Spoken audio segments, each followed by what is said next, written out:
வரும் 48 மணி நேரத்துக்கு மீனவர்கள் ஆழ்கடலுக்கு செல்ல வேண்டாம் என்று சென்னை வானிலை மையம் எச்சரித்துள்ளது.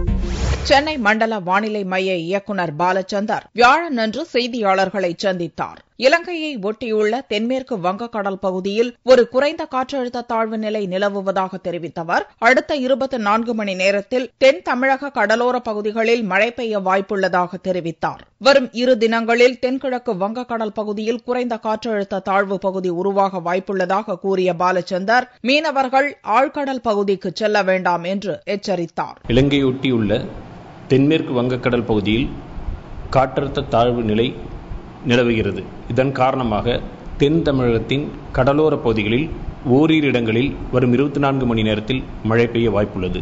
மேலும் வரும் 2 தினங்களில் தென்கிழக்கு வங்கக்கடல் பகுதியில் குறைந்த காற்றழுத்த தாழ்வு பகுதி உருவாகும் சாதகமான வானிலை நிலவுகிறது.